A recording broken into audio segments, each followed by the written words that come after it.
我係劉姑娘，我想同大家分享神俾我嘅呼召。我記得我第一次去做社工實習嘅時候呢，我就喺一間女童院度。嗰陣時我同嗰啲女童呢，真係有好好嘅關係，佢哋好信任我，將佢哋好多嘅困難啊，都同我分享。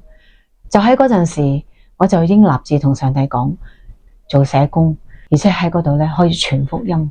我好細個就信耶穌，所以我嘅生命可以不再一樣。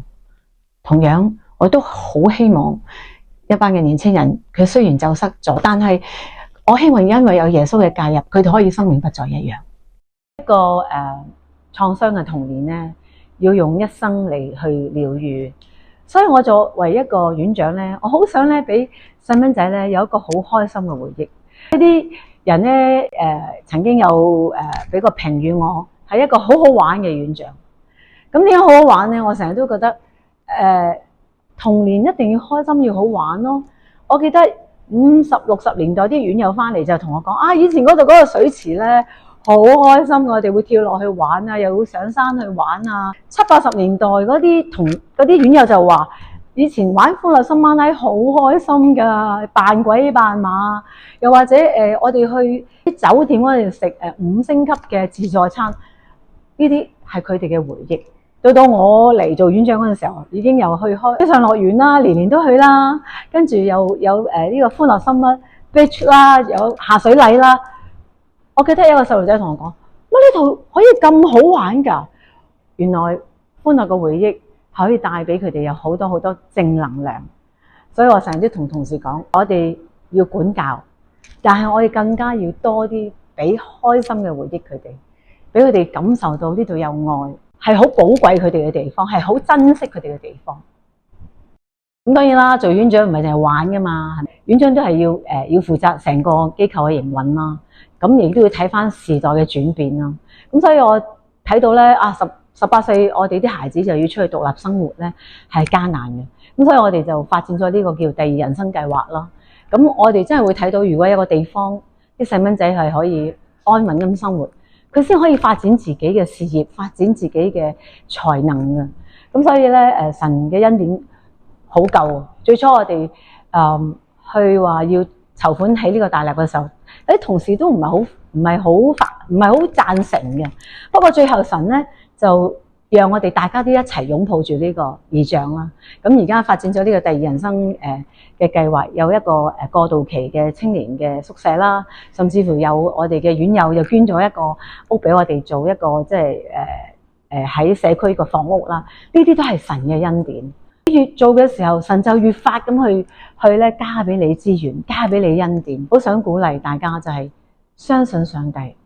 入嚟嘅時候咧好驚，上帝就俾咗一個經文，佢話你要先求他的國和他的義，這些東西都要加給你。我嗰陣時咧啱啱30歲啊，哇死啦，喺度做咪變做老姑婆啦。咁唔係喎，原來上帝又俾咗個家庭我啦。咁你要先求他的國和他的義，我就更加感受到原來神係會供應喎。佢真係咧為我預備晒好多嘅資源啦。咁所以我喺呢度咧真係好感恩到上帝係永不失約嘅上帝。我自己人生裏面咧，其實我唔係好想做阿媽嘅啫。咁但係喺呢度我遇上我丈夫啦，結婚生仔啦，就係正正因為我有機會做阿媽咧，我就好體會到喺呢度點樣去帶住一班同事一齊喺度服侍，當佢哋係神交託俾我哋嘅仔女嚇。因為咧我做咗阿媽之後咧，我知道啊，原來細蚊仔佢哋可以好叛逆，亦都可以咧好唔留情面對你嘅，尤其是佢自己嘅親人都可以係咁。所以咧我嚟咗呢度之後咧，我會明白咗孩子多少少啦嚇，再加上我亦都會明白前線嘅同事佢哋嗰種嘅辛勞啊，因為對住咁多嚟自五湖四海嘅少年人啊，佢哋咁受多創傷，佢哋好多嘅反叛嘅行為，前線真係會好激氣嘅。咁所以我自己真係好覺得咧，點樣去包容去接納我哋嘅孩子咧，係好重要嘅。但我又明白家社一定要有規矩有規範，否則我哋嗰個秩序就唔能夠咧去維持㗎啦。點樣可以喺個家社嗰個規範裏面俾多少少空間，俾多少少自由？因為我就相信上帝咧俾福音我哋係叫我哋得自由，所以我哋會好希望孩子嚟到播道兒童之家都係能夠得到自由，得到咧佢回復翻去上帝創造佢哋嗰個形象，讓佢哋咧可以活得更精彩。如你傷心，我也傷心，同出一根，彼此相愛，要成就救恩我自我。燃亮生命，請捐款支持播道兒童之家。